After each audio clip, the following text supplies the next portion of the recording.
샬롬. 제가 오늘 말씀드릴 내용은 정치입니다. 제가 일전에도 몇 차례 말씀드렸지만 저는 그 어떤 정치인이나 단체, 교회, 언론사 등등의 이름을 언급하지 않습니다. 어느 당인지 찍어주는 방식으로 영상을 제작하지 않아요. 분별은 스스로 하는 거라 생각합니다. 저는 단지 그 분별을 하는 법을 알려주고자 합니다. 물고기를 잡아다 입에 넣어주는 것은 쉬워요. 물고기를 잡는 법을 가르쳐주고 알아서 잡게 하는 것이 귀찮고 어려운 일이죠. 선동은 쉽습니다. 하지만 교육은 어렵습니다. 제가 아이에게 숙제해! 라고 말하는 것은 쉽습니다. 하지만 아이가 왜 숙제를 해야 하는지 동기부여를 주어서 스스로 숙제하게끔 하는 것은 어렵습니다. 시간과 인내가 필요한 과정이죠. 제가 그동안 청년들에게 해온 사역도 교육이었습니다. 누가 만나? 누가 결혼해? 누구와는 헤어져. 이런 식으로 명확하게 답을 알려주는 방식은 아주 간편하고 쉽습니다. 하지만 이것은 마치 제가 하나님이 된 것이죠. 교주가 취하는 방식입니다. 이것은 기독교가 아닙니다. 저는 그동안 그렇게 사역해오지 않았습니다. 사람의 이름을 언급하면서 그렇게 사역해오지 않았습니다. 분별해서 알려주는 것은 쉽습니다. 하지만 그것이 하나님의 뜻이라고 단언할 수는 없죠. 분별하는 법을 알려주고 알아서 분별하도록 하는 것은 어렵고 오래 걸리지만 그 길이 바른 것입니다. 그리고 저는 그 어렵고 오래 걸리는 길을 걸어왔고 앞으로도 걸어갈 것입니다. 저의 이 사역 방향성은 결혼뿐만 아니라 정치에 있어서도 동일합니다. 분별을 해서 알려주는 것조차 제 개인의 세계관을 한번 투영해서 바라보는 것입니다. 여러분, 저는 과연 정말 중립적일까요? 저는 과연 정말 100% 성경적이기만 할까요? 그렇지 않죠. 당연히 저도 사람이고 저도 제가 그동안 살아온 인생의 배경을 투영해서 모든 것을 바라봅니다. 그리고 저 또한 죄인입니다. 저 역시도 제가 뱉은 말이지만 저나 제 가족의 이익과 반하는 사건을 맞닥뜨렸을 때 제가 제 말을 손바닥 뒤집듯 그렇게 뒤집거나 핑계대고 변명을 하면서 말도 안 되는 변호를 하고 우기는 일이 과연 없을까요? 그렇지 않을 수도 있다는 것입니다. 저도 죄인이거든요. 그리고 당연히 저도 편향적일 수 있죠. 저도 저를 못 믿어요. 그렇기 때문에 저는 분별하는 법만 알려주고 분별은 알아서 하도록 안내하는 것입니다. 그리고 사실 분별하는 법도 알려줄 필요도 없습니다. 성경이 이미 모든 것을 말씀하고 있습니다. 여러분들이 이 성경의 특정 부분만을 취하거나 자의적으로 해석하지 않고 편만하게 고루 익히게 된다면 그 누구든 성경적으로 분별하고 판단할 수 있다고 봅니다. 근데 일단 사람들이 성경 자체를 잘 안 봅니다. 성경 읽을 시간이 없는 거죠. 그래서 저 같은 사람이 분별을 하는 법을 알려주긴 하지만 이건 역시도 저라는 이 사람의 세계관을 투영해서 말씀드리는 것이기에 당연히 편향될 수 있습니다. 그래서 가장 좋은 것은 성경을 직접 읽으시길 바랍니다. 그리고 시간이 남으면 그때 제 영상이나 다른 책들을 통해서 사람들의 사고를 고루 익히시길 바랍니다. 그리고 논리력, 사고력 기르는 데에는 성경 읽기가 정말 가장 좋은 도구가 되기도 합니다. 역사적으로 뛰어난 인물들도 대부분 성경을 달고 살았습니다. 웬만하면 성경을 직접 읽으시길 바랍니다. 서론이 좀 길었는데요. 제가 서두에 밝혔듯이 오늘 제가 말씀드릴 내용은 정치입니다. 그동안은 제가 좌파 쪽 사람들에게 공격을 많이 받았습니다. 그런데 이번에는 우파 쪽 사람들에게 공격을 많이 당했어요. 예전에도 비슷한 일들이 있었죠. 어떤 분들은 제가 사람들의 죄를 너무 정죄한다고 말씀들을 하셨고 또 어떤 분들은 제가 사람들의 죄를 너무 감싸준다고 말씀들을 하셨죠. 어느 쪽 말이 맞는 걸까요? 어떤 분들은 제가 너무 여성들의 편에 서서 남성들을 비하하는 표현을 한다고 하셨고 또 어떤 분들은 다른 영상에서 제가 너무 남성들의 편에 서서 여성들을 비하하는 표현을 한다고 하셨죠. 이건 어느 쪽 말이 맞는 걸까요? 자, 이번에도 마찬가지입니다. 저는 좌파와 우파 모두에게 공격을 당했습니다. 그럼 저는 어느 쪽일까요? 저는 우좌파인가요? 여러분, 손바닥도 마주쳐야 소리가 납니다. 그렇죠? 이것이 사탄이 한국교회를 유린하는 방법이에요. 좌파가 지지를 받고 존재할 수 있는 것은 우파가 깽판을 치고 있기 때문이고 우파가 지지를 받고 존재할 수 있는 것은 좌파가 깽판을 쳐놓기 때문입니다. 어떤 사람들은 자신은 좌우파 모두를 싫어하고 모두를 지지하지 않는다고 하면서 자신은 그렇게 선동자들의 거짓 선동에 속지 않는 깨어있는 시민, 일명 깨시민 코스프레를 하는데요. 오늘 저는 그런 깨시민 코스프레를 하기 위해 이 영상을 찍는 것이 아닙니다. 이 영상은 교육을 위한 것이며 분별하기 위한 것입니다. 제가 가끔씩 이렇게 정치 관련 콘텐츠들을 올릴 텐데요. 끝까지 다 보셔도 여러분들이 원하는 정답, 그래서 대체 누구를 찍으란 말이냐, 너는 대체 어느 편이란 말이냐, 대체 어느 당을 지지하란 말이냐, 어느 유튜브 채널은 보지 말라는 것이냐, 그런 거 제가 안 알려드릴 겁니다. 제가 비슷한 이야기를 예전에도 말씀드렸죠. 배우자 선택 누구를 해야 하냐, 물어보셔도 안 알려드린다고 말씀드렸던 거 기억하실 거예요. 똑같습니다. 여러분 스스로가 분별하시도록 말씀만 드릴 것이고 좀 답답하실 수도 있습니다. 하지만 느리더라도 답답하고 어렵더라도 그렇게 해야 한다고 봅니다. 교회는 정치적으로 사실 어느 쪽도 아니에요. 사실 교회는 정치와 아무런 상관이 없어요. 하나님 말씀만 잘 전하면 돼요. 잘 생각해 보세요. 정치적으로 좌우를 말하고 있지만 그 정치적 좌우의 개념이 생기기도 전에 기독교가 먼저 있었죠. 그러면 우리는 생각을 할 때 좌우의 색안경을 갖고 기독교를 바라볼 게 아니라 성경의 색안경을 갖고 좌우를 바라봐야 됩니다. 성경은 보수와 진보가 말하는 가치들을 모두 언급하고 있습니다. 예를 들어 사유재산에 대해 한번 말씀드려 보겠습니다. 성경은 사유재산을 인정합니다. 사유재산을 인정한다니 그럼 공산주의가 아니네? 그럼 우파 같나요? 자, 그런데 여호수아 시대 땅 분배에 있어서는 집안 단위로 이렇게 분배를 했습니다. 분배를 한다니 그럼 또 사회주의네? 좌파 같나요? 그렇지 않아요. 계속 들어보세요. 그리고 분배된 땅을 팔더라도 영구적인 판매가 아닌 임대 형식의 판매였습니다. 또한 빚을 감당하지 못해 종살이를 하게 된다 하더라도 50년이 되는 해에는 귀속에서 풀려나게 되고 땅도 다시 회복되는 희년제도를 주셨습니다. 이것을 통해서 빚의 대물림은 일어나지 않았고 아무리 폭삭망한 집안이라 하더라도 재기할 수 있는 여지를 만들어 놓았습니다. 분배를 받았다고 생각하니까 공산주의라고 생각할 것 같지만 공산주의나 사회주의와는 다른 개념이죠. 모든 토지는 개인 소유가 아닌 국가 소유이고 개인은 국가에게 토지를 임대받는 개념을 갖고 있죠. 공산주의는 거기서 더 나아가 생산 자체가 개인이 하는 영역이 아닌 국가의 통제 속에 모든 생산이 이루어지게 되고 그 소산 역시 동일하게 분배받는 방식입니다. 그리고 우리 모두 아는 바와 같이 이러한 공산주의 이데올로기는 인간의 이기심을 고려하지 않았기 때문에 실패한 이데올로기입니다. 현재 막스의 자본론을 따라 사회주의 이념을 유지하는 나라는 전 세계 5개국밖에 없습니다. 게다가 이들 나라들 중에서도 막스가 추구하는 공산주의 체제를 이룩한 나라는 단 1개국도 없습니다. 하나님께서 이러한 인간의 이기심을 고려하지 않은 이데올로기를 주셨을까요? 전혀 그렇지 않겠죠. 그렇기 때문에 공산주의 이념은 성경과 상당히 멀리 떨어져 있습니다. 그렇다면 자본주의는 온전히 성경적이냐? 그도 그렇지 않죠. 우리가 다 알다시피 자본주의 안에서는 토지의 분배 개념이 없습니다. 그리고 가장 결정적인 차이는 임대가 아닌 영구적 판매의 개념입니다. 한 번 판매한 땅은 내가 그 땅을 도로 사지 않는 이상 시간이 지난다고 해서 돌아오지 않죠. 희년제도와 엄연히 다른 제도입니다. 이는 엄청난 빈부격차를 가져옵니다. 그리고 이러한 빈부격차는 대를 이어서 내려오게 되고 이로 인해 수저계급론과 같은 현상들이 벌어지게 되는 것입니다. 하나님께서 희년제도를 허락하신 이유는 이러한 인간의 이기적 본성과 욕심을 모두 고려하시어 우리 사람에게 가장 적합한 제도를 허락하신 것입니다. 물론 이 성경적 제도 안에서 살아간다고 해서 고난이 없는 것도 아니고 노동을 안 해도 되는 것도 아닙니다. 하지만 적어도 인간이 이 땅에서 살아가는 동안 겪게 되는 생계의 고난이 극단적으로 치닫지 않도록 안전장치를 마련해 두신 그 하나님의 자비와 은혜의 법이라 할 수 있습니다. 그런 의미에서 이승만 대통령의 그 토지 분배 정책은 그 누구보다 좌파적이고 진보적 정책이었고 그 누구보다 민생을 위해 시행했던 정책이었다는 것입니다. 기독교 보수주의를 표방하는 사람들이 이렇게 좌파적으로 토지 분배를 시행했던 이승만 대통령을 추앙하는 것도 참 아이러니한 사실이죠. 이것만 봐도 기독교 보수주의자들은 지금 우리 사회의 정치적 보수주의자들과 또 경제적 자본주의자들과는 다른 성격의 그런 보수주의자들임을 우리는 생각해야 합니다. 그런데 그런 이승만 대통령의 토지 분배 정책도 성경 그대로 시행한 정책은 아니었죠. 이 성경이 말한 희년제도를 현재 우리 사회에 도입하기에는 한계가 있습니다. 성경대로 하려면 땅 분배부터 다시 시작해야 할 것입니다. 이런 개념에서 봤을 때 성경은 진보적 개념을 더 많이 수용한 책이라고 봐야 할까요? 그렇지도 않아요. 소위 기독교 좌파들이 말하는 정치란 바로 분배를 의미하는 거라고 칩시다. 성경은 경제적 요소에 대한 내용보다 법에 대한 요소들이 훨씬 많습니다. 그리고 경제가 아닌 법에 관련해서는 물론 세세한 것은 하나씩 따져봐야겠지만 전체적인 비율로만 보면 진보 쪽보다 보수 쪽에 훨씬 더 가깝습니다.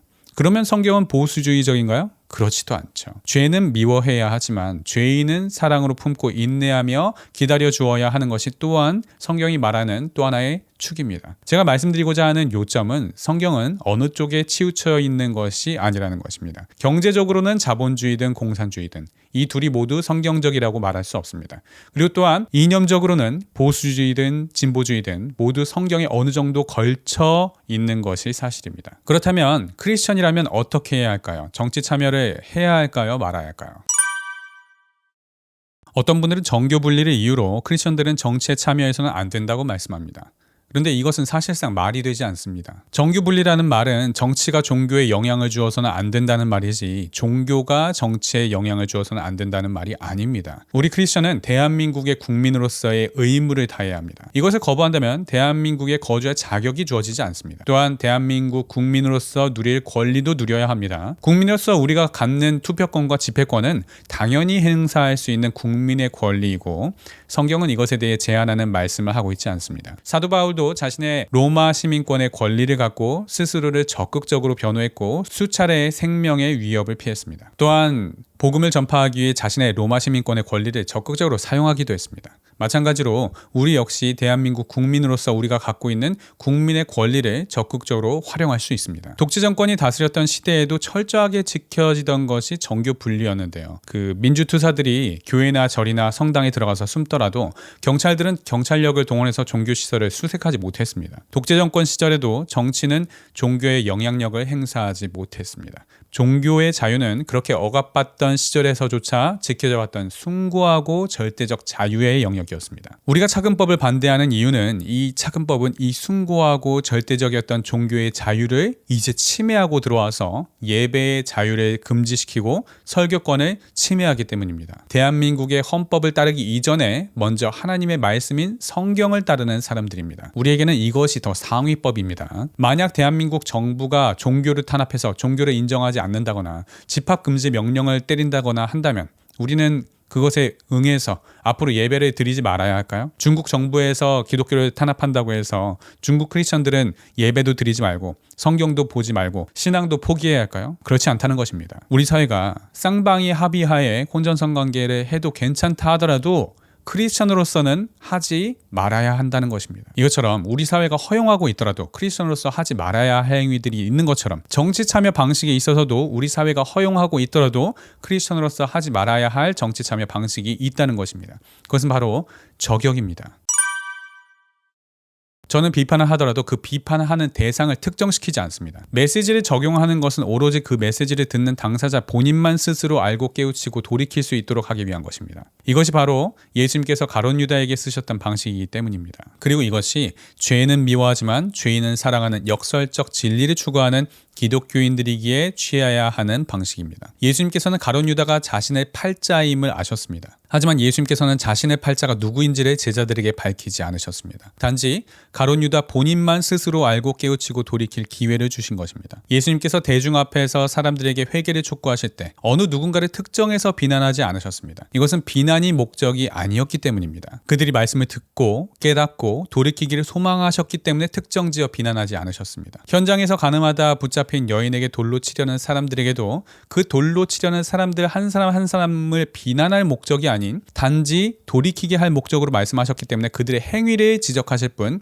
그 돌로 치려는 자들이 누구인지 신상을 공개하지 않으셨습니다. 시몬 베드로가 예수님을 붙들고 항변하였을 때 사탄아 내 뒤로 물러가라 말씀하신 것 역시 베드로를 비난하시기 위함이 아니었습니다. 베드로를 강하게 권면하시기 위함이었고 이것은 바로 엿새 후 예수님께서 베드로와 다른 두 제자들의 따로 데리고 변화산에 올라가시는 것만 보아도 예수님께서 베드로를 사랑하시고 각별히 대하셨다는 것을 알 수 있습니다. 사도 요한도 니골라당의 행위를 미워한다고 했고 니골라당의 교훈에 대해서 회개하라고 했지 니골라 당원들 자체를 비난하고 저격하지 않았습니다. 그리고 또한 타락한 자들의 이름을 드러낸다 하여도 그것은 그들을 정죄하고 저격하기 위한 목적이 아니었습니다. 이 서신을 받는 사람들로 하여금 주의하라는 목적으로 쓰여진 것이었습니다. 만약 그 초대교회 당시에 유튜브가 있었다면 사도 바울이나 사도 요한이 믿는 자나 믿지 않는 자나 누구나 다 볼 수 있는 그 유튜브 채널에서 특정인의 이름을 언급하면서 저격했겠습니까? 그렇지 않았을 것입니다. 이 서신을 볼 사람들에게만 주의하라는 것이었죠.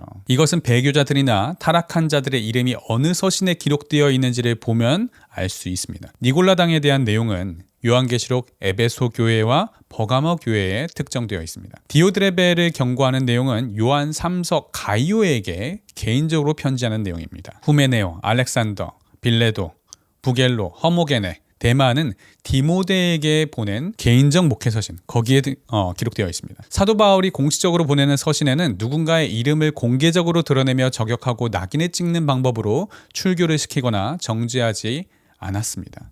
여러분은 지금껏 제가 콘텐츠에서 어떤 목사님이나 어떤 정치인이나 그 어떤 사람의 이름을 언급하면서 비판하는 것을 보신 적이 없으실 것입니다. 제가 왜 그렇게 하느냐? 저 역시 원래 과거에는 그런 사람이었습니다. 그렇게 저격하던 사람이었습니다. 그런데 이것이 하나님 보시기에 악한 것임을 깨닫게 되었습니다. 제 눈에는 분명 악한 사람이었는데, 그런데 하나님께서는 그 사람을 존귀하게 여기시는 것을 제가 발견하게 된 것이었습니다.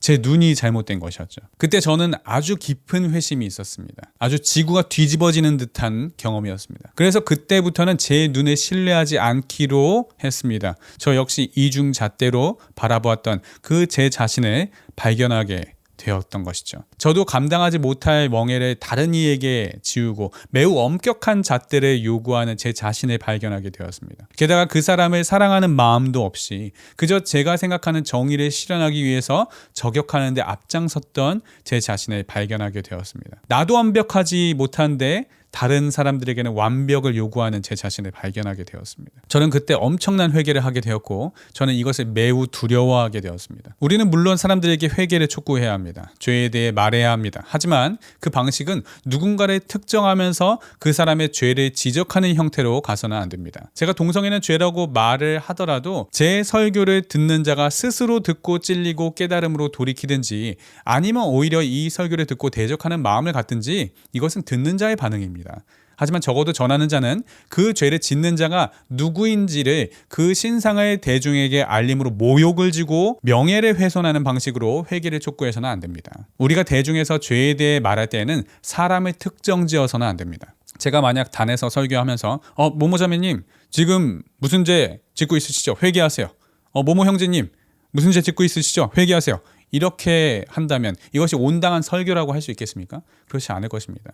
대중설교는 어느 한 사람만을 위한 것이 아닙니다. 듣는 모든 이들을 위한 것입니다. 또한 그 한 사람에게조차 설교가 되지 않고 오히려 그것은 모욕이 됩니다. 사람을 특정지어 회개를 촉구하는 순간 그 설교는 더 이상 복음이라고 할 수 없습니다. 그 설교는 이제 저격으로 전락하는 것입니다. 그렇다면 우리는 개인에게 죄를 물을 수 없나요? 그렇지 않습니다. 하지만 개인에게 죄를 물을 때에도 분명 예수님께서 우리에게 주신 절차가 있습니다. 마태복음 18장 15절에서 17절 말씀입니다. 내 형제가 죄를 범하거든 가서 너와 그 사람과만 상대하여 권고하라. 만일 들으면 내가 내 형제를 얻은 것이요. 만일 듣지 않거든 한두 사람을 데리고 가서 두세 증인의 입으로 말마다 확증하게 하라. 만일 그들의 말도 듣지 않거든 교회의 말하고 교회의 말도 듣지 않거든 이방인과 세리와 같이 여기라. 예수님께서는 귀찮게 왜 이런 절차를 하게 하셨을까요? 예수님께서는 그저 무시해도 되는 절차를 굳이 말씀하신 걸까요? 그렇지 않죠. 잘못을 행한 사람에게 모욕이 되지 않는 방식으로 죄에서 돌이킬 수 있도록 기회를 주신 것입니다. 하지만 듣지 않으면 한두 사람을 데리고 가서 두세 증인의 입으로 말마다 확증하게 하라는 것. 즉 객관적으로 이 일은 잘못되었음을 확인해 줌으로 깨달을 수 있는 기회를 주는 것입니다. 그런데 그래도 듣지 않으면 공동체의 입장을 전하는 것입니다. 우리 공동체는 이러이러한 신앙관이 일치하는 사람들의 모임이기 때문에 이런 신앙관과 같은 신앙관을 갖지 않은 사람은 우리 공동체에서 받아줄 수 없습니다 라고 말하는 것이죠. 그런데 교회의 말도 듣지 않거든 이방인과 세리와 같이 불신자로 여기라는 것입니다. 이런 절차가 있습니다. 자, 그럼 만약 형제가 아닌 불신자가 죄를 지었다면 어떻게 해야 할까요? 동일한 방식을 취해야 할까요? 그렇지 않습니다. 불신자에게는 복음이 먼저 전해져야 합니다. 그리고 이 복음은 바로 앞에서 말씀드린 설교입니다. 이 불신자 한 개인을 특정해서 그의 죄를 지적하면서 죄인임을 알려주고 수치감을 느끼게 하는 방식으로 저격을 하는 것이 아니라 복음이 선포되는 그 자리에 함께하게 함으로 그 복음을 함께 듣고 성령님의 감동하심으로 스스로 자신이 죄인됨을 자각할 수 있는 기회를 갖게 해주는 것입니다. 우리가 이런 설교 방식으로만 회개를 촉구해야 하는 또 다른 이유들이 있습니다.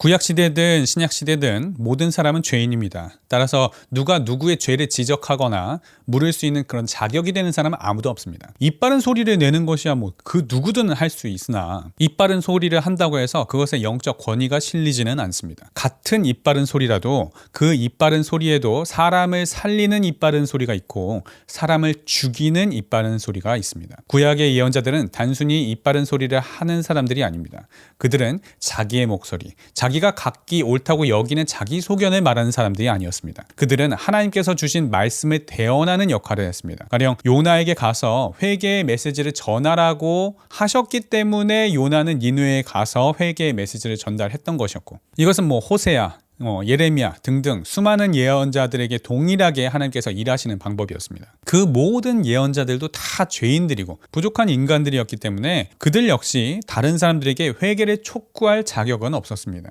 하지만 하나님께서 그들을 선지자로 부르시고 세우셨기 때문에 그들에게 권위가 주어진 것이고 그들이 다른 사람의 죄를 지적하고 회개를 촉구할 수 있었던 것이죠. 그렇다면 지금의 시대는 누가 그 권위를 받은 사람이라고 할 수 있겠습니까? 만약 자신이 그런 권위를 받았다고 자처하면서 자칭 선지자로 여긴다면, 주께서 이같이 말씀하셨습니다 라고 주장한다면 그 사람이 과연 교계에서 살아남을 수 있겠습니까? 그는 신사도 이단으로 낙인 찍혀서 완전 교계에서 퇴출당할 것이 뻔합니다. 주께서 나에게 이같이 말씀하셨다 라고 주장하는 구약시대의 절대적 영적 권위를 가진 영웅적 예언자가 존재할 수 있었던 이유는 아직 성경 66권이 완전히 나오지 않았을 당시 옛 언약밖에 주어지지 않은 상태였고 완전한 새 언약이 주어지지 않았기 때문입니다. 하지만 신약 시대를 살아가는 현대인들에게는 정경화된 66권의 완전한 성경이 있기 때문에 구약 시대의 예언자의 역할은 축소될 수밖에 없습니다. 따라서 어느 한 개인의 죄를 지적하고 저격하면서 회개를 촉구하는 방식이 아닌 성경을 바탕으로 성경의 말씀을 잘 해석해서 전달하며 회개는 그 말씀을 읽고 들은 사람 스스로가 회개하는 방향으로 가야 합니다. 또한 당시에는 왕정 정치 체제였기 때문에 국가적 위기 상황이나 그 외의 기타 모든 국가의 시시비비에 대한 책임을 왕과 귀속 신하들이 져야 하는 상황이었습니다. 하지만 지금은 국민이 이 나라의 왕과 신하들을 선출하는 시대가 되었습니다.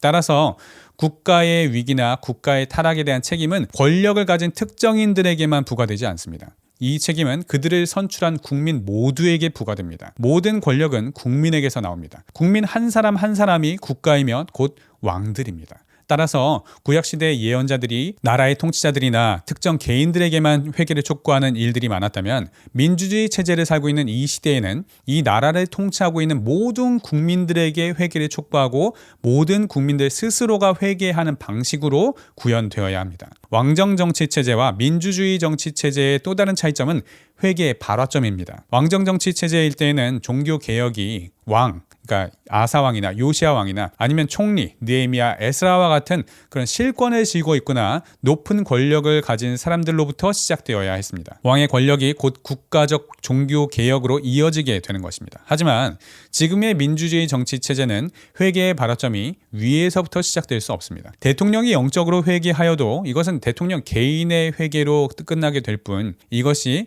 국가적 회개와 부흥으로 이어지지 않습니다.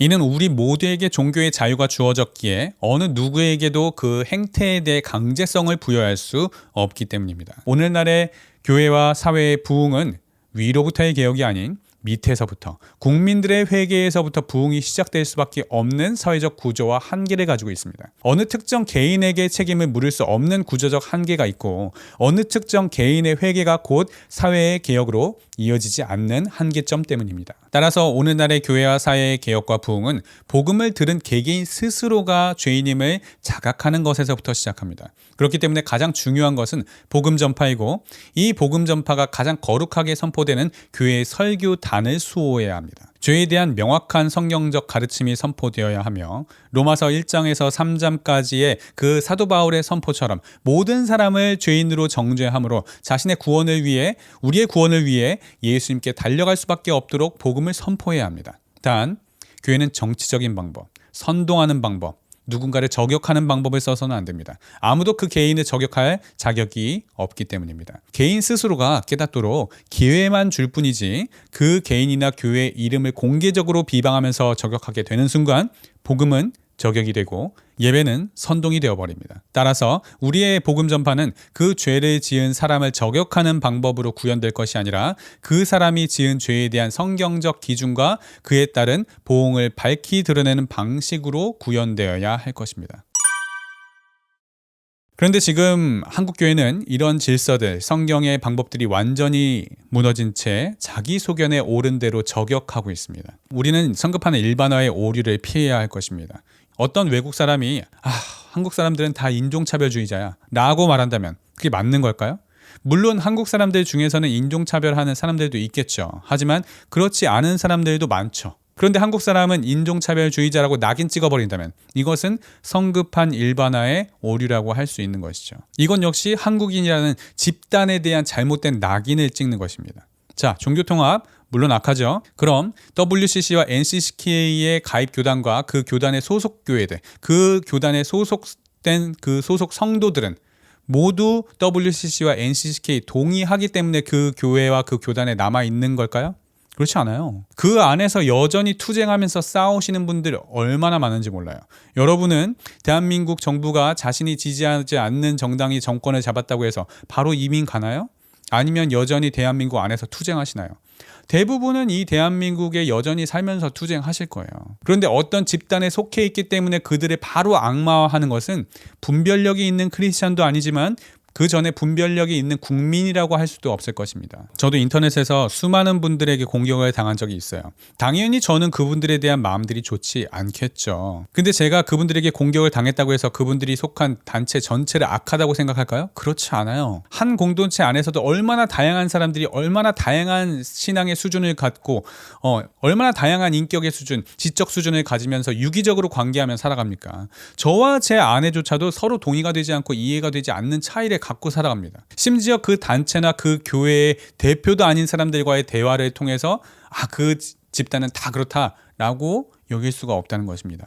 물론 저도 사석에서는 특정 목회자, 특정 교회, 특정 교수, 특정 언론사의 이름을 이야기하면서 비판할 때도 있죠. 저도 저 공격한 사람들 좌파든 우파든 동성애자든 이성애자든 남자든 여자든 페미니스트든 레드필러든 당연히 저도 그 특정 집단이나 개개인의 이름도 언급하면서 비판하기도 해요. 저와 개인적으로 알고 지내신 분들은 아실 거예요. 근데 그것은 공식적인 입장이라고 제가 막 유튜브에서 떠들 수 없죠. 그것은 제 사견을 나누는 자리니까요. 제 사견을 공식적인 입장으로 말씀드릴 수가 없죠. 팩트가 아니잖아요. 제가 공격을 당해서 제 속이 상하는 것도 제 개인의 감정일 뿐이고 이런 개인적인 원한 때문에 한 단체에 대해 함부로 평가하거나 더더욱이나 한 개인에 대해서 그렇게 인격살인 할 수 없는 것이죠. 팩트가 아닌 것을 팩트인 양 말하면서 선동하면 안 되겠죠. 성급한 일반화의 오류를 하자는 게 아니라 그렇게 명확한 피하 식별을 하지 않으면 피해를 보지 않냐 이렇게 말씀하시는 분들도 있어요. 그렇게 생각하실 수 있어요. 명확한 팩트로서 수면 위로 드러나기 전에 미리 예방해서 분별을 해야 피해를 최소화할 수 있다라고 생각하시는 것이죠. 물론 그렇게 생각하실 수도 있겠지만 저는 그렇게 살아오지 않았습니다. 저는 지금껏 그렇게 예방하지 않고 당해오면서 살아왔습니다. 초등학교 4학년 때 일입니다. 그날 저는 제 짝꿍과 갈등이 생겼습니다. 그때 제 짝꿍은 제 일기장을 둘로 쫙 찢어서 쪼갰습니다. 그러면서 저한테도 자기 일기장 던져주면서 불만 있으면 너도 내 일기장 둘로 쪼개라고 그렇게 하더라고요. 근데 저는 차마 그렇게 할 수가 없었습니다. 그래서 저는 그 일기장을 짝한테 돌려주면서 그냥 왕 하고 울어버리고 말았어요. 그때 제 짝꿍이 그러더라고요. 졌지?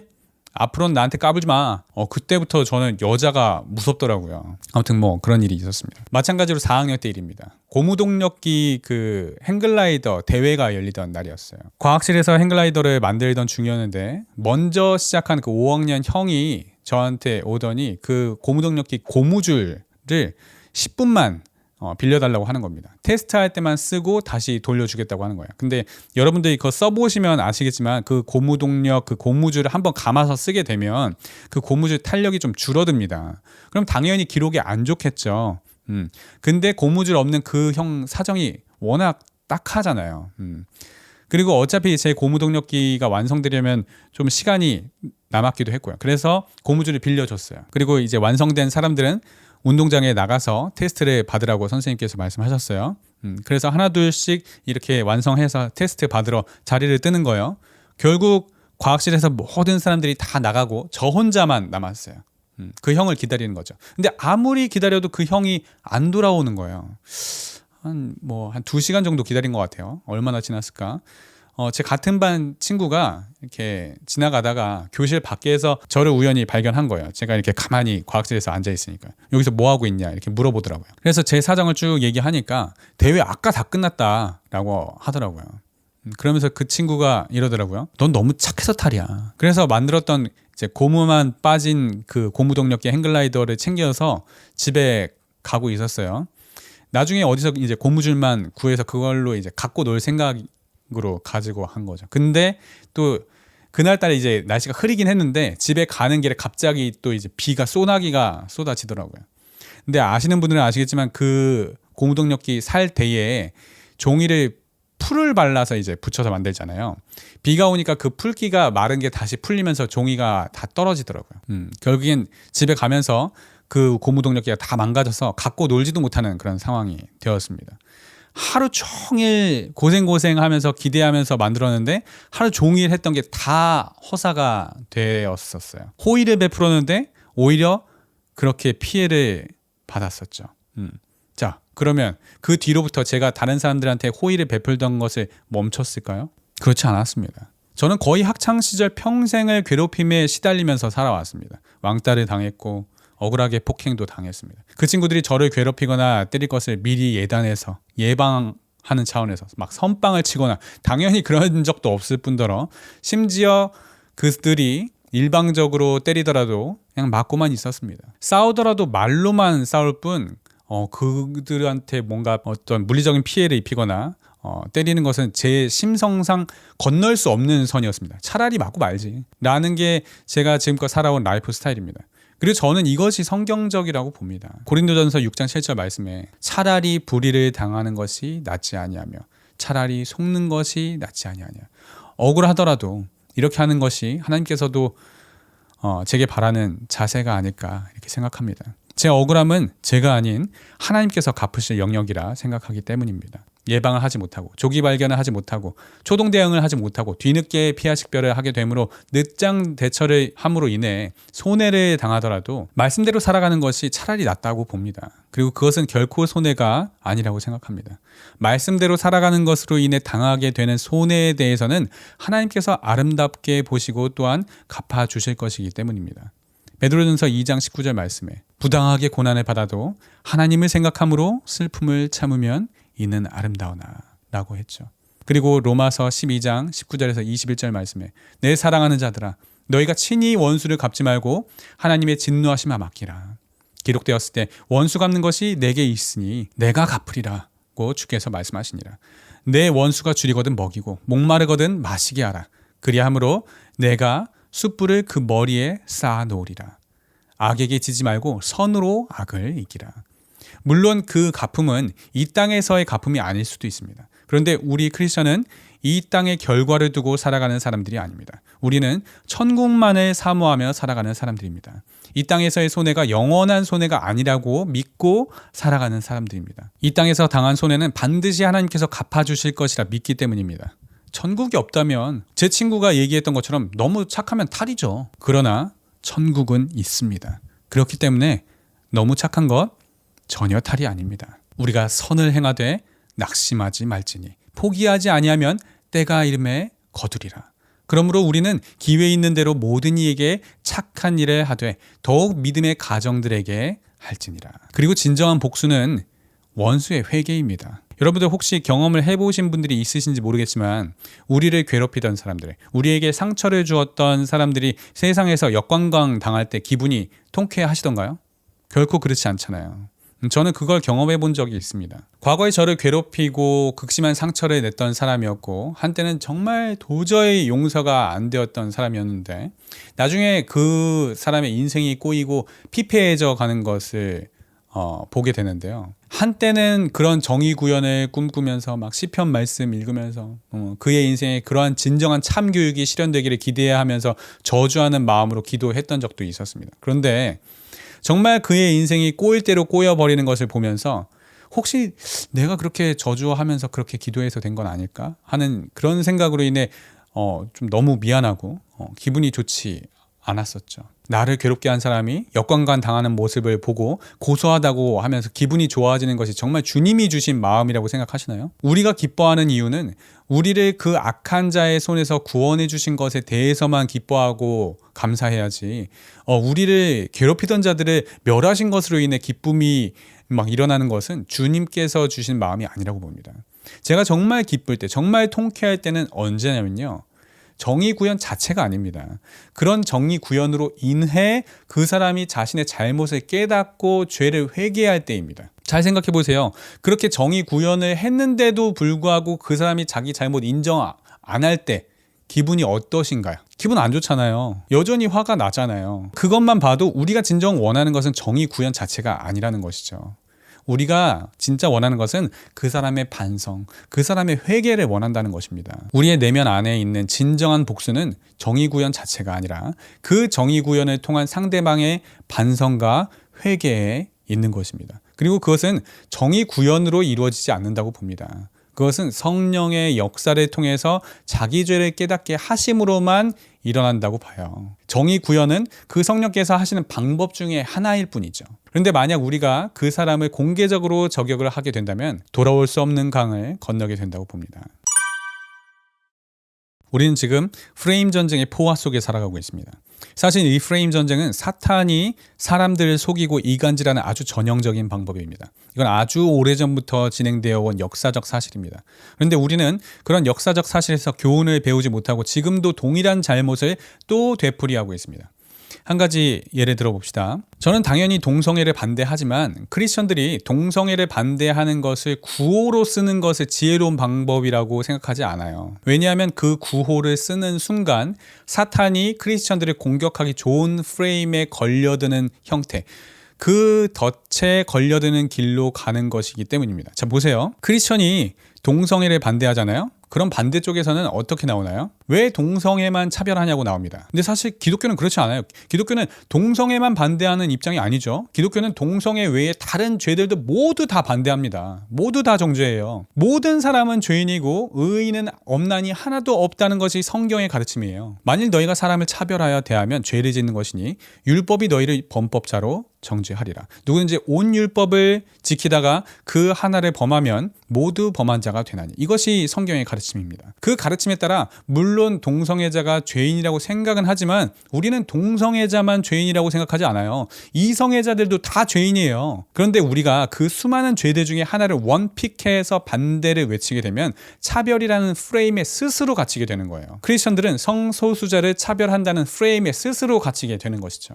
제가 생각하는 온당한 반대의 방식은 우리는 역차별을 조장하는 차별금지법을 반대해야 한다는 목소리를 높여야 한다고 봅니다. 그리고 우리는 동성애자들을 반대하고 차별하려는 것이 아니라 차금법을 반대하는 것에만 포커스를 맞춰야 한다고 봐요. 이것은 마치 인터넷상에서 도는 그 유명한 드립과 비슷합니다. 중국인이라서 욕한 것이 아니라 욕하고 보니 중국인이었다는 그 드립처럼 동성애자여서 반대하는 것이 아니라 차금법을 반대하고 보니 차금법에 찬성하는 사람들 대부분이 동성애자였더라라는 방향으로 가야 한다는 것입니다. 우리가 동성애자들과 부딪히게 되는 점은 그 차금법을 찬성하는 사람들 대부분이 동성애자들이기 때문에 동성애자들과 어쩔 수 없이 부딪히는 것이지, 다른 모든 죄인들 중에서 동성애자들만 픽해서 특별히 차별해서 반대하는 것이 아니라는 것입니다. 그런데 그렇게 목소리를 높인다 하더라도 기독교는 동성애자들과 사회에서 차별주의자로 낙인시킵니다. 왜냐? 누군가는 실제로 그렇게 기독교의 탈을 쓰고 동성애자들을 차별하고 있기 때문입니다. 그들은 교회가 아닙니다. 그들은 기독교인이 아니에요. 사람들이 교회의 욕을 많이 하죠. 그리스도의 교회는 타락하였다. 그리스도의 교회는 썩었다. 아니요. 그렇지 않습니다. 그리스도의 교회는 아름답습니다. 그들은 그리스도의 교회를 만난 게 아니에요. 어느 특정 교주의 교회를 만난 거예요.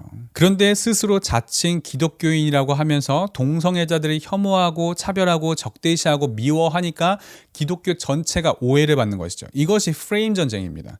기독교도 아닌 것들이 기독교라는 프레임을 자처하며 죄만 미워하는 것이 아니라 죄인까지도 미워하고 있어요. 우리는 동성애자들을 사랑합니다. 동성애자들을 사랑해서 그들이 죄에서 돌이킬 수 있도록 기도하고 전도하고 기회를 주는 것이죠. 것이죠. 그런데 실제로 동성애자들을 혐오하는 사람들이 있고 그들이 목사라는 이름으로 기독교인이라는 타이틀을 달고 그런 발언들을 하니까 기독교 전체가 오해를 받게 되는 것이죠. 그러니까 반대쪽에서도 동성애 차별하지 말라고 박수를 치는 것입니다. 그래서 사실 극좌파와 극우파는 한 페이지 않나 그렇게 생각하게 됩니다.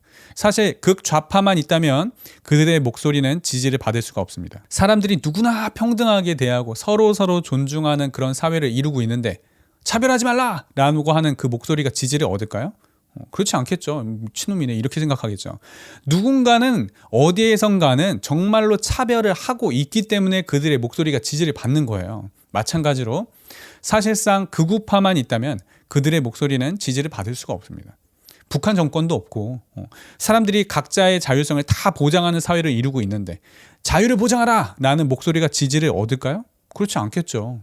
좀 미친놈이네 이렇게 생각하겠죠. 누군가는 어디에선가는 정말로 큰 정부를 세워서 사람들의 자유를 짓밟고 북한 정권의 하수인 역할을 하기 때문에 그들의 목소리가 지지를 받는 것이죠. 이 극좌파와 극우파 서로는 상대방이 사라지면 자신들의 지지 기반이 사라지고 존재의 이유가 사라지기 때문에 상생상극 관계인 것입니다. 사탄은 이 프레임을 아주 잘 활용합니다. 사람들은 이 프레임에 굉장히 잘 속아 넘어가죠. 그리고 이것을 아주 잘 활용하는 사람들이 있습니다. 사람들의 분노를 자극해서 그 분노를 통해 먹고 살아가는 부류들이 있죠. 그들은 선동가입니다. 그들은 어떤 특정 대상을 악마화시킵니다. 정치인으로서 그렇게 한다면 아무 문제가 없어요. 선동가로서 그렇게 한다면 아무 문제가 없어요. 목회자로서 좌표를 찍고 저격을 하기 때문에 문제가 되는 것이죠.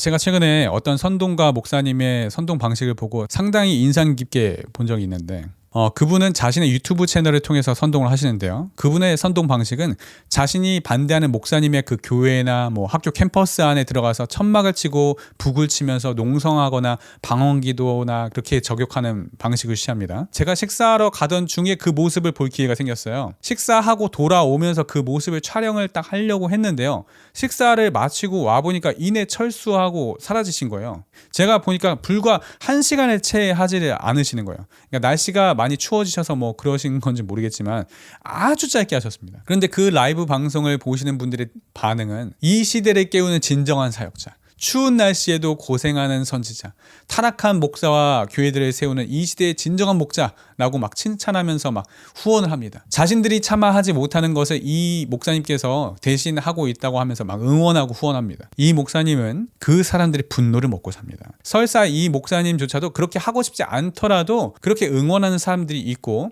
그러한 사역 방향성에 동의하고 칭찬하고 응원하고 후원하는 사람들이 있기 때문에 그 방향성을 멈추지 못하고 계속 고수하는 것입니다. 불과 몇 분밖에 하지 않는 농성이었지만 그것으로 수많은 사람들의 주목을 끌고 그들의 분노의 마음을 시원하게 하는 효과를 통해 선동하고 자신의 지지 기반을 견고하게 하는 것을 제가 보았습니다. 왜 이렇게 분노를 먹고 사는 사람들이 기독교 목회자의 탈을 쓰고 사역이란 이름으로 활동을 할 수 있을까요? 간단합니다. 대중이 그것을 원하기 때문입니다. 크리스천의 탈을 쓴 괴물들이 만들어낸 우상입니다. 똑같은 놈들이 똑같은 우상을 만들어내는 거예요. 생각해보세요. 지지하는 사람들이 아무도 없는데도 그들이 그렇게 할 수 있을까요? 그렇지 않아요. 그분들이 분노를 심어주는 방식은 아주 간단합니다. 사람들의 정의감을 자극하는 것입니다. 극좌파든 극우파든 그들은 그들 스스로 자신들이 악한 일을 한다고 생각하지 않습니다. 그들은 모두 정의를 위해서 싸우고 있다고 생각합니다. 그리고 이것이 하나님을 섬기는 일이라고 생각합니다. 그렇게 짜여진 프레임에 그대로 속아서 선동당했기 때문입니다. 예수님조차도 그 프레임으로 인해 죽임당하셨죠. 당시 예수님을 잡아 죽인 종교인들과 그들의 선동에 이끌려 예수님을 박해하였던 사람들은 자신들이 악한 일을 하고 있다고 생각하지 않았습니다. 요한복음 16장 2절 말씀에 사람들이 너희를 출교할 뿐 아니라 때가 이르면 무릇 너희를 죽이는 자가 생각하기를 이것이 하나님을 섬기는 일이라 하리라. 그들은 정의감에 불타서 하는 것입니다. 동성애를 찬성하는 입장도 정의감에 불타서 하는 것입니다.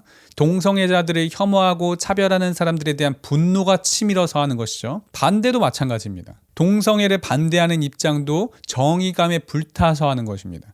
하나님의 말씀을 수호하고 진리를 지키고 나라를 지키겠다는 그 애국심, 그 사명감에 도취되어서 하는 것입니다. 양쪽 모두 자신들은 악한 것을 하고 있다고 생각하지 않습니다. 그리고 실제로 그들이 내세운 명분들도 사실상 악한 것이 아니죠. 모두 선하고 좋은 것입니다. 하지만 명분이 좋아도 해석이 바르지 않으면 하나님의 기쁨이 되지 못합니다. 해석이 바르더라도 방법이 옳지 못하면, 방법이 성경적이지 않으면 이 역시도 하나님의 기쁨이 되지 못합니다. 모든 것이 허사가 됩니다. 여러분, 이단이라 하더라도 그 사람들의 그 사상이 왜 문제가 있는지를 알면서 이단으로 분별하세요? 아니면 사람들이 이단이라고 하니까 이단인가 보다 라고 분별하세요. 이단을 분별하시더라도 선동당하는 방식으로 분별하시면 안 됩니다, 여러분.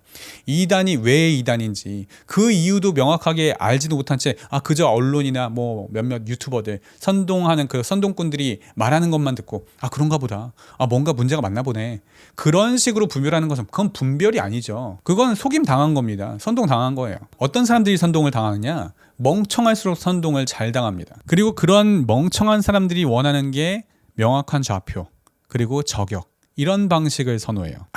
복잡한 거 싫으니까 그냥 내가 어디다가 분노를 쏟아 부어야 하는지, 어디는 내가 마음껏 저격해도 괜찮은지 좌표 좀 찍어봐. 이런 식인 거죠. 저는요, 아무리 남들이 이단이라 하더라도 성경의 본질적 기준에서 벗어나지 않으면 저는 그 사람들이 이단으로 보지 않아요. 뭐 어떤 사람들은 그런 저를 두고 이단 옹호자라고 욕할 수도 있을 거예요.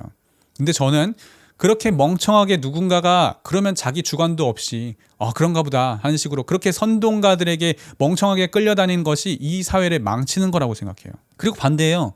남들이 아무리 이단이 아니라고 하더라도 제가 생각했을 때 성경적 기준에서 봤을 때 이 사람은 지옥 갈 게 확실하다. 그럼 제 기준에서는 그 사람들이 이단이에요. 학생들의 인권을 보호해야 한다는 미명 아래 교권의 심각한 침해를 일으키고 있고, 교육 현장은 이제 더 이상 교육을 할 수 없는 지경에 이르렀죠. 왜 이런 문제들이 일어나고 있는지 그 문제를 추적하기 시작하면 학생 인권 조례에 문제가 있었다는 것을 발견하게 됩니다. 이것이 오히려 공교육을 우습게 보고 교사를 우습게 보고 사교육을 부추기고 있다는 점, 공교육 교사들의 권위를 땅바닥으로 추락시키고 있다는 것으로 좀 이어져야 되겠죠. 자, 근데 참 안타까운 점은 이런 문제가 발견이 되었기 때문에 교육감을 잘 뽑아야 하잖아요. 근데 사람들은 또 똑같은 실수를 반복합니다. 왜 그럴까요? 멍청해서 그래요. 무엇이 문제인지, 누가 이 문제를 발생시키고 부추기고 있는 것인지, 그 사람들이 왜 어떤 사상의 바탕을 두기 때문에 그런 판단을 내리고 사람들의 분노로 나라를 좀먹고 있는지를 판단하면 좀 이제는 제대로 뽑아야 될 텐데 그럼에도 불구하고 똑같은 실수를 또 반복합니다. 지식이 없으면 망합니다. 교육을 시키지 않으면 망해요. 대놓고 저격을 해도 분별을 못하는데 저격도 하지 않으면서 좋은 교육만 하면 분별을 할 수 있겠냐고요? 네, 할 수 있다고 봅니다. 그리고 설사 할 수 없다 하더라도 크리스천이 나아가야 할 방향성은 저격이 아닌 오직 분별력을 길러주는 역할, 딱 거기까지라고 봅니다. 지금 우리나라의 어떤 진보와 보수,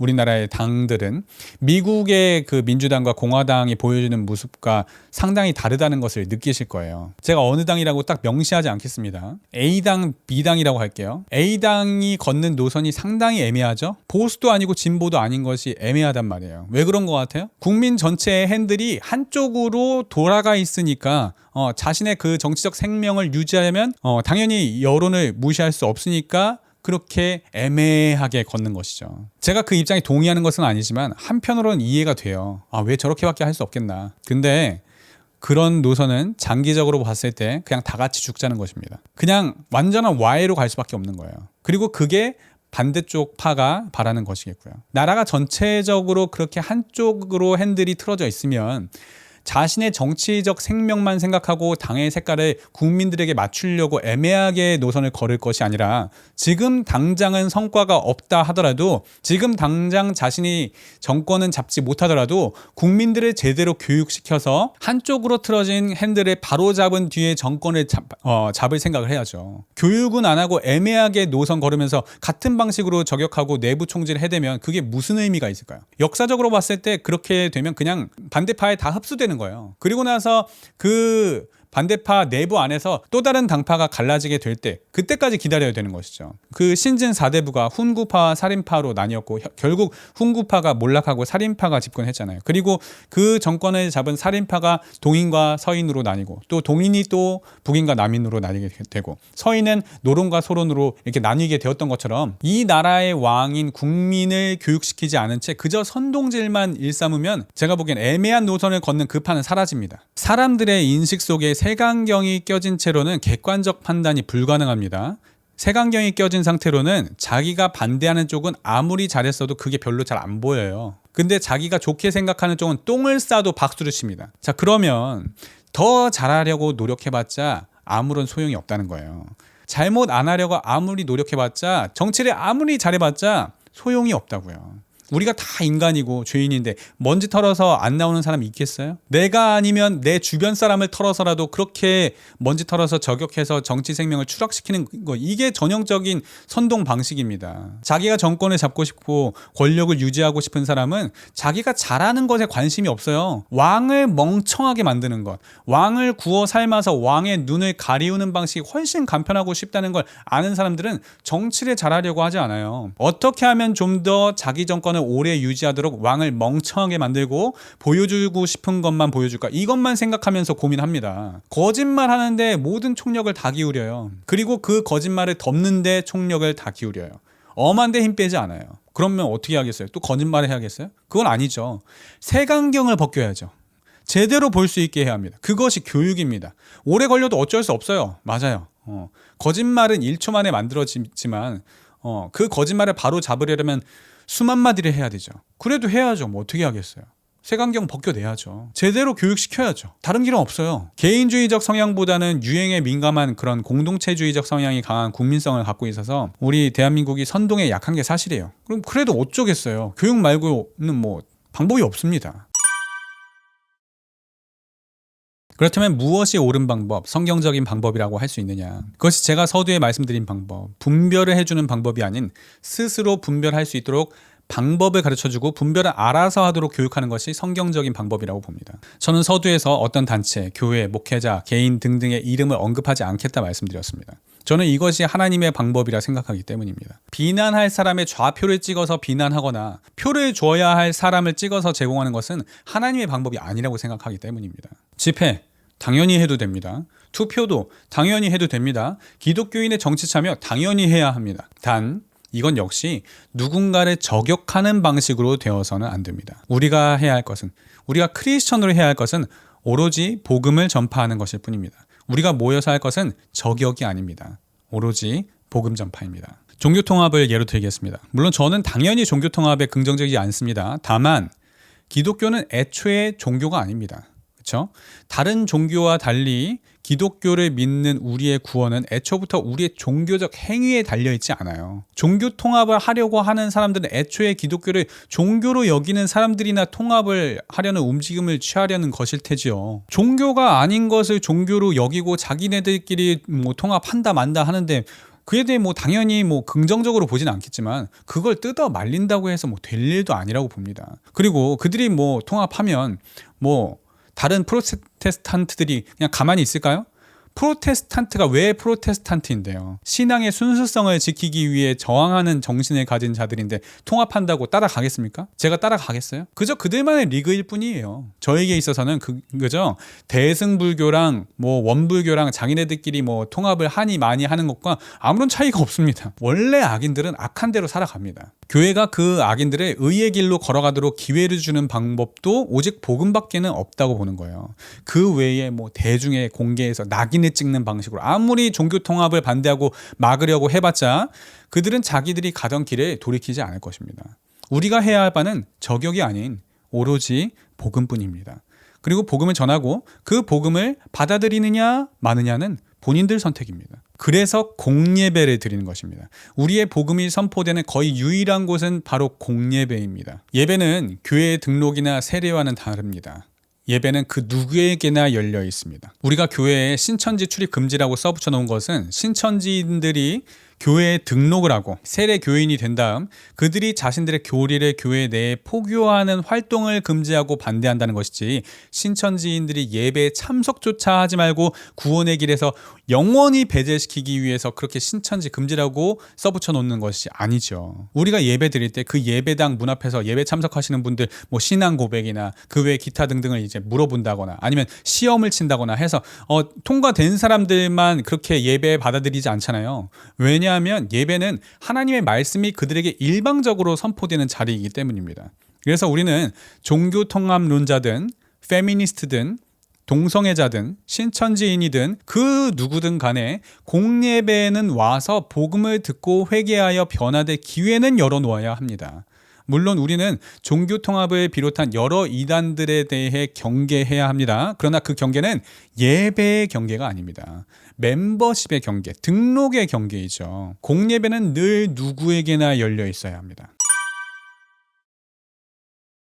우리가 어떤 목사님이나 교회나 단체의 글이나 영상 등등의 그 콘텐츠에 대한 비평을 하더라도 누가 그 글을 썼는지를 밝히면서 비평하지는 않았으면 합니다. 그 영혼에게 돌이킬 기회를 주기 위해 오히려 밝히지 않는 것입니다. 이름을 드러내는 순간 오히려 방향을 돌리기 어려운 것입니다, 여러분. 예를 들어볼게요. 2천만 원짜리 무슨 고소를 했어요. 그러면서 사과만 하면, 자신이 잘못했다는 걸 인정만 하면 내가 고소 취하해 줄게 라고 한다면은 여러분들 사과하실 수 있으시겠어요? 못하겠죠. 오히려 죄를 인정하게 되는 순간 그게 빌미가 되어서 정말 2천만 원 벌금 물어야 되는 상황이 될 수도 있어요. 그 이상을 물어줘야 되는 상황이 될 수도 있어요. 정말 사과만을 원하는 입장이었다면 그렇게 고소를 하면 안 되는 거죠. 그렇게 고소를 하게 되는 순간 상대방 입장에서도 정말 끝까지 갈 수밖에 없는 입장이 되는 거예요. 사과는 이제 물 건너 간 거예요. 사과를 요구할 수 있죠. 하지만 상대방이 사과를 안 했어요.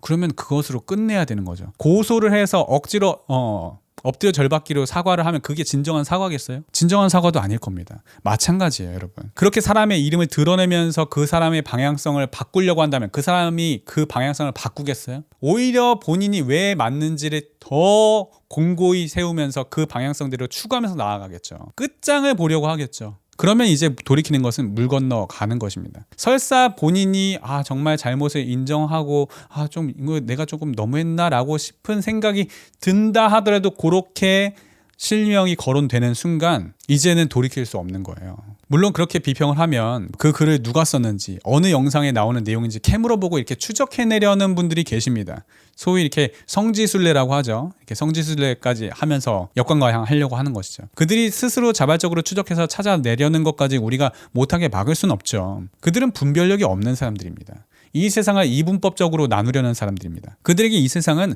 오로지 의인과 악인, 의인의 무리와 악인의 무리, 딱 두 부류밖에 없기 때문에 손쉽게 구분하고 단정 지으려는 부류죠. 그들 스스로가 자신의 죄인으로 인식하는 사람들이 그렇게 이분법적으로 세상을 나누고 재단하려고 할까요? 그렇지 않아요. 그들은 스스로를 의인이라고 생각하기 때문에 그렇게밖에 사고할 수가 없는 거예요. 근데 어쩔 수 없어요. 그들도 그렇게 생각할 수밖에 없는 분별력이 없는 죄인들이에요. 굳이 추적을 해서 저격하겠다는 우매한 사람들의 자유를 침해할 권리는 없죠. 하지만 우리가 지금 유튜브에 이런 영상을 올리는 게 그 사람이나 단체를 나쁜 사람으로 낙인을 찍어서 이 사람들을 사회에서 매장시키기 위해서 이런 걸 하는 게 아니잖아요. 물론 그런 사람들도 있겠지만 크리스천이라면 대부분은 그런 목적으로 하지는 않을 거라고 봅니다. 우리는 다른 크리스천들에게 낙인 찍고 매장시키는 것을 훈련하는 게 아니죠. 무엇이 성경적인지 아닌지를 대중이 스스로 분별할 수 있게끔 영적 분별의 근육을 키워주는 훈련을 시키는 것이 우리 스피리추얼 트레이너들의 사명이라고 봅니다. 물론 저도 실수할 때가 있을 것입니다. 그리고 제가 말씀드린 방법이 완벽하지도 않을 거예요. 느린 방법일 수도 있고 명료하지 못한 방법일 수도 있고 이거야말로 정말 대중들이 자기 소견에 옳은 대로 방치하는 방향으로 가는 거 아닐까 생각하게 될지도 모릅니다. 그런데 지금의 2030 청년들, 다음 세대들은 10년, 20년이 지난 후에는 언젠가 이 교회의 중추 핵심 인원들로 성장합니다. 그런데 그때가 되어서도 지금의 기성세대들이 하는 똑같은 방식으로 저격하고 똑같이 마녀사냥하고 똑같이 선동하고 선동당하게끔 그렇게 내버려둘 수는 없지 않습니까? 맞아요. 다 똑똑한 게 아닙니다. 가르쳐도 가르친 만큼 배우지 못한 사람들도 많습니다. 아무리 가르쳐도 선동당할 사람들은 선동당하고 또 그런 사람들의 지지를 먹고 사는 사람들은 여전히 선동으로 먹고 삽니다. 아무리 그렇다 하더라도 좌파에게는 우파에게는 좌파가 상대방이 그렇게 극단적으로 나오고 저격한다고 해서 우리도 똑같은 방식으로 저격하면 20년 뒤, 30년 뒤 교회는 어떤 모습이겠습니까? 이제 더 이상 교회와 세상 정치의 경계가 있겠습니까? 소금이 그 맛을 잃으면 길가에 버려져 밟힙니다. 세상이 우리를 보고 너네나 우리나 뭐 다를 게 뭐냐. 오히려 교회가 세상보다 더 정치적이고 더 낙인 찍고 더 편협하다면 세상이 우리 교회를 보고 왜 필요로 하겠습니까? 너네같이 될까봐 두려워서 교회 나가기 싫다. 이렇게 하지 않을까요? 우리는 정치에 참여해야 합니다. 우리는 천국 백성인 동시에 대한민국 국민이기 때문입니다. 세상 사람들이 정치에 참여하는 방식과 같은 방식으로 정치에 참여해야 하는 것도 있습니다. 이것이 투표권과 집회권입니다. 하지만 우리는 대한민국 국민이기 전에 크리스천이기 때문에 세상과는 다른 방식으로 정치에 참여해야 하는 것도 있습니다. 집회권을 행사하더라도 시위가 아닌 예배로 참여해야 합니다. 또한 목회자들은 세상의 선동꾼들과는 다른 방식으로 사역해야 한다고 봅니다. 죄를 지적할 뿐, 그 죄를 지은 자가 누구인지를 대중에 공개하고 공개 저격하는 방식으로 세상의 선동꾼들과 똑같은 방식으로 정치에 참여해서는 안 된다고 봅니다. 만약 그렇게 공개적으로 비판을 하시려거든 본인의 교회 안에서만 하시고 이거를 온라인으로 공개하지는 않았으면 합니다. 불신자 입장에서 볼 때는 목사님 당신의 입장이 전체 기독교를 대변하게 되는 것이고 불신자 입장에서 볼 때는 개신교는 맨날 지지들끼리 지지고 볶고 싸우는 그런 정치판과 뭐 다를 게 없구나 라고 그렇게 여겨지기 때문입니다. 물론 저도 실수합니다. 저도 회개하겠습니다. 저 역시도 저를 돌아보면서 혹시나 누군가의 이름이나 단체를 드러내며 저격하지 않도록 돌아보겠습니다. 그리고 그런 잘못을 저질렀는데 제가 사과하지 않았다면 알려주십시오. 제가 공개 사과하도록 하겠습니다. 우리 다 같이 한국교회 조금 더 다른 방향으로 좀 가보길 원합니다. 12.7 이후 새바람이 불고 있다고 봅니다. 그 새바람은 청년 세대와 다음 세대부터 불어와야 한다고 봅니다. 어느 유튜버나 목사님의 논평이나 설교를 분별해서 걸러들여야 한다면 좌표를 찍어주는 방법 대신 왜 이것을 걸러들어야 하는지 스스로 분별할 수 있는 분별력을 좀 키워줍시다. 어느 단체의 후원을 끊어야 한다면 좌표를 찍는 방법 대신 왜 이것을 끊어야 하는지 스스로 분별할 수 있는 분별력을 키워줍시다. 우리 한국교회 다음 세대는 정말 좀 다른 세대로 키워봅시다. 선동당하지 않는 세대, 성경적 주관이 확실한 세대. 누군가 그러면 그런가 보다 하며 따라가기보단 표 한 장을 투표하든 한마디 말을 하든 내가 왜 투표를 하고 내가 왜 이 말을 하는지 그 이유를 정확히 알고 투표하고 말을 내뱉는 세대들로 교육해 봅시다. 너무나 이상적이라고 생각할 수도 있습니다. 그 똑똑한 교수들도 선동당하고 있는데 어찌 일반인들이 스스로 분별할 수 있겠냐고 생각할 수도 있습니다. 대한민국과 한국교회가 더 이상 이것에 고통하게 놔둘 수 없습니다. 거듭난 자들, 성령으로 새롭게 된 자들은 이제 더 이상 자기 자신으로 살아가지 않습니다. 이제는 우리 안에 그리스도로 살아갑니다. 그들에게는 소망이 있습니다. 그들 안에는 선대로부터 내려왔던 이 선동의 방식을 따라가지 않고 분별해낼 가능성이 있습니다. 사람의 지식과 지혜, 지적 능력을 바라보고 그렇게 교육하자는 것이 아니라 하나님께서 하실 일을 바라보고 그렇게 교육해보자는 것입니다. 부디 한 분이라도 그렇게 돌아서길 바랍니다. 이미 이러한 교육은 시작되었다고 봅니다. 만약 12.7 연합예배가 어느 정당이나 정치인이나 목회자를 저격하고 비난하기 위해 모인 것이라면 이렇게까지 많이 모였겠어요? 만약 이 12.7 연합예배가 영웅적 예언자를 드러내고 추앙하는 자리였다면 이렇게나 많은 사람들이 모여서 오로지 예배하고 회개기도하고 하나님을 찬양하는 데만 집중하기 위해 길거리에 나와서 주의 이름을 부르짖었겠습니까? 우리는 그 누구를 저격하기 위해 모인 것도 아니고 그 누구를 지지하고 추앙하기 위해 모인 것도 아닙니다. 우리는 오직 예배하기 위해 그 누구의 신상을 공개하면서 지적하기 위한 것이 아닌 나의 죄를 회개하기 위해 모였습니다. 앞서 말씀드린 것처럼 우리가 세상 죄를 지적하는 것도 예배의 방식으로만 가능합니다. 그렇기 때문에 12.7 연합예배 역시 예배로서 복음으로서 우리가 세상 죄를 지적한 것입니다. 이 예배에서는 그 누구의 이름을 언급하며 특정해서 저격하지 않았습니다. 그 누구의 이름도 언급하며 지지하지 않았습니다. 오로지 성경이 말하고 있는 바를 전달했습니다. 이것이 크리스천의 올바른 정치 참여 방식입니다. 어떤 분들은 집회권마저도 성경적이지 않다고 생각하시는 분들이 있었습니다. 그러면 우리는 예배당에도 모이면 안 됩니다. 그것 역시 집회죠. 우리가 코비드-19 당시에 예배 금지 명령을 받은 것이 아닙니다. 우리는 집합 금지 명령을 받았기 때문에 예배도 드릴 수 없었던 것입니다. 집회와 예배는 따로 분리되어서 생각할 수 있는 개념이 아닙니다. 예배당 내에서 드리는 예배만 참된 예배고 야외에서 드리는 예배는 정치 집회일까요? 그렇게 주장하는 사람들은 아직 여전히 로마 가톨릭의 전통에 매여 있는 것입니다. 프로테스탄트들의 예배가 예배당에 묶여 있다? 만약 그런 것이었다면 예수님께서는 산상수훈도 하시면 안 되었겠죠. 그 외에 수많은 선지자들은 늘 항상 성전과 예배당, 회당에서만 말씀을 선포했었나요?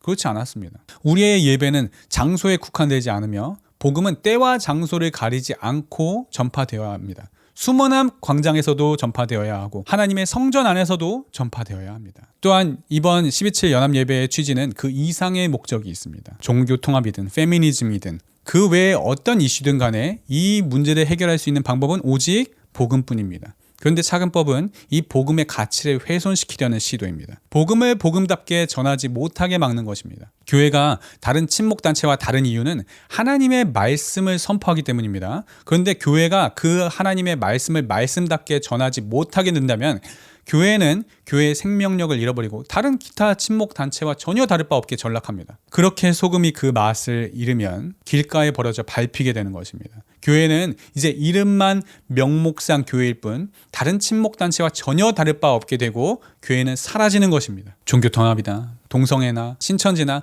그 외에 여러 이단들도 물론 교회 내에 들어와서 교회가 지닌 소금의 맛을 잃어버리게 만드는 역할들을 자기들 나름대로 수행합니다. 하지만 교회는 오히려 그런 이단들로 인해 누가 진짜 교회인지 드러나게 되는 계기가 됩니다. 하지만 포괄적 차근법은 다릅니다. 차근법은 통과되는 순간 집합금지 명령 떨어질 테고 예배당은 폐쇄될 테니까요. 결국 차근법은 한국교회 전체를 망치는 악법 중의 악법입니다. 그래서 반대하는 것입니다. 하지만 차근법 역시 저격이 아닌 복음으로, 선동이 아닌 예배로 해결돼야 될 문제입니다. 물론 정치인들은 정치적으로 해결을 해야 되겠죠. 하지만 교회는 이 문제를 복음으로 해결해야 합니다.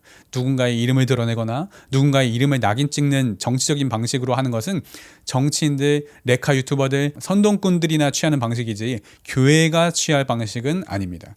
불신자라도 잘생기고 돈 많이 벌고 사회적으로 명망 있는 사람이라면 결혼해도 됩니까? 그것이 종교통합입니다. 마찬가지로 불신자들에게 복음을 전하지 않은 채로 그들이 복음을 받아들이지 않은 채로 그냥 법만 바꾼다면 복음은 들어가지 않은 채 그저 기독교인들이 주장하는 바를 관철시키는 것이야말로 종교통합입니다. 그들이 복음을 듣고 진정으로 거듭나지 않았더라도 정치적으로 같은 노선을 걷는다면 그들과 연대할 수 있다? 이것이야말로 다른 신앙을 갖고 있는 자들과 통합을 이루겠다는 속셈이고 이게 종교 통합이죠. 하나님께서는 정치적으로 다른 자와 멍해를 같이 하지 말라고 하신 적이 없어요. 믿지 않은 자와 멍해를 같이 하지 말라고 하셨죠. 복음 외의 다른 방식, 대중 앞에서 저격하는 방식, 성경적이지 않은 방식으로 자신의 뜻을 관철시키고 정치적 연대를 이루거나 정치적 목적을 이루려고 하는 것은 기독교의 탈을 쓴 정치질입니다. 물론 정말 인간의 탈을 쓴 악마들도 있습니다. 인간적으로는 정말 미운 목회자들, 미운 언론인들, 미운 유튜버들 당연히 있을 것입니다. 저도 그렇습니다. 그러나 그들도 주님께 돌아와야 할 영혼들이고 사랑으로 대해야 할 사람들이라고 생각합니다. 그러다 결국 가룟 유다처럼 그들이 결국 돌이키지 않는다 하더라도 심판은 하나님께서 하실 것입니다. 우리가 해야 할 것은 그저 축복하고 기도함으로 그 머리에 숯불을 쌓는 것 밖에는 없다고 봅니다. 뭐로 가도 서울만 가면 되지 않습니다. 교회는 느린 방식을 채택해야 합니다. 성도들 스스로가 깨닫고 스스로 분별할 수 있게 교육해야 합니다. 리스트업을 해서 선동하는 것은 지금 당장은 열매가 있을지 모르나 결국 그 부메랑은 자신에게 돌아옵니다. 교회는 복음을 통해서 분별하는 법만 가르쳐야 합니다. 지금 당장 눈에 열매가 없더라도 그 길을 가야 합니다. 복음으로, 예배로 세상에 나아가야 합니다. 자신과 정치적으로 반대되는 입장에 있는 사람들, 이견이 있는 사람들 당연히 미울 것입니다. 그들이 세상을 망치고 있다고 생각하실 거예요. 교육? 반대편에서는 죽자고 달려드는데 참 순진한 생각한다. 이렇게 여기실지 모르겠습니다. 하지만 똑같은 방식으로 대하면 박수가 쳐집니다. 상대방이 대하는 방식과 다른 방식으로 대해야 그들의 공격을 무력화시킬 수 있습니다. 우리는 복음의 칼날을 예리하게 갈아야 합니다. 시대를 분별할 줄 아는 다음 세대들을 양성해야 할 것입니다. 똑같은 방식으로 선동하니까 누군가는 내부 총질에 해대고 있는데도 불구하고 그걸 분별을 못하고 있으니까 지금 와해가 되고 있는 거예요. 이 영상은 누군가를 저격하는 영상이 아닙니다. 만약 이 영상에 댓글창이 열려있다면 이 영상은 누구에게 해당되는 영상이라고 하면서 또 막 추측성 댓글이 또 달리면서 저격이 이루어지겠죠. 그래서 댓글창도 닫아놓았습니다. 이 영상을 보고 찔리는 분들, 동의가 되시는 분들은 멈추시길 좀 바라는 마음에 올렸지만 이것은 그 누구보다 저에게 적용하려는 말씀입니다. 물론 예전에도 비슷한 영상을 올린 적이 있습니다만 그때에 비해 구독자가 늘었기 때문에 한 번 더 공표하는 것입니다. 이렇게 사람들 앞에서 공표를 하면 제 스스로 그렇게 할 수가 없겠죠. 솔직히 저도 인간입니다. 저격하고 싶은 마음이 왜 없겠어요. 특별히 저를 공격하는 그런 사람들 공개적으로 막 신상 공개하면서 저격 왜 하고 싶지 않겠어요. 이 채널을 정치적으로 쓰고 싶고 선동하고 싶은 마음 왜 없겠습니까? 저도 죄인이고 저 역시 제 스스로에게 제동을 걸 수 있는 장치가 필요합니다.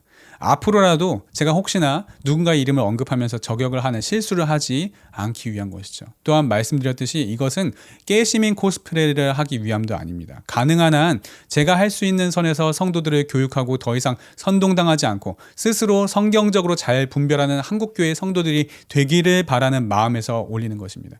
또한 현재 온 오프라인상에서 선동하시는 분들 중에서도 제 영상을 보시고 동의가 되시는 분들이 한 분이라도 있다면 그 선동을 멈춰 주셨으면 하는 마음에 올리는 영상입니다. 그리고 그분들을 저격할 목적으로 제작한 영상도 아닙니다. 저 역시도 그런 저격하는 사람이었어요, 예전에. 그렇기 때문에 같은 실수를 하고 계신 분들을 저격할 자격도 저는 없습니다.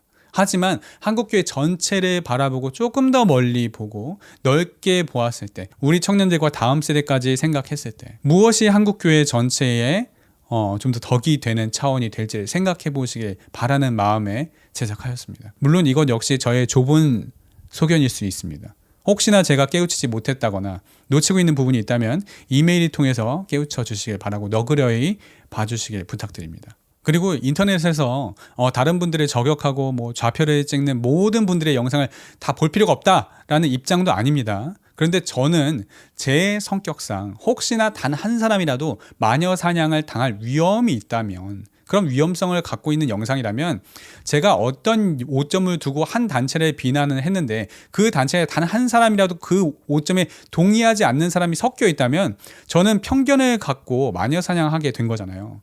대의를 위해서는 소수자의 억울한 피해는 어쩔 수 없다라고 할 수 없는 일이기 때문에 저는 그런 콘텐츠를 제작하지 않는다는 것이지 저격 영상을 제작하시는 모든 분들이 다 악하다라는 입장도 아닙니다. 하지만 이것을 허용하기 시작했을 때 개인적 원한에 의해서 어떤 특정인을 인격살인할 수도 있는 것이고 자극적인 이슈를 통해서 그런 사람들의 인기를 얻고 분노를 먹고 살아가는 사람들도 있기 때문에 주의해야 할 필요도 있다고 보는 것입니다. 솔직히 말씀드리면 저는 뭐 나라를 위한다, 뭐 다음 세대를 위한다, 한국 교회를 위한다면서 모 정치인, 모 정당, 모 교회, 모 목회자들을 막 욕하고 저격하는 영상을 통해서 은혜를 받은 적은 한 번도 없었어요. 저는 그런 영상들을 볼 때 막 성령의 뜨거운 감격이나 뭐 놀라운 막 죄사함의 은혜를 경험한 적이 한 번도 없었습니다. 제가 뭐 유별난 건지 모르겠어요. 근데 저는 진정한 부흥은 남을 회개시키는 것에 비롯되지 않는다고 봅니다. 내 자신의 회개에서부터 시작된다고 봐요. 자기 십자가를 지고 예수님을 따르는 사람이 제자이지 자신도 감당하지 못할 십자가를 남에게 지우는 사람이 제자라고 보지 않습니다. 부디 조금 더 좋은 방향, 조금 더 나은 방향으로 분별할 수 있기를 바랍니다. 그럼 다음 영상에서 다시 찾아뵙겠습니다. 샬롬.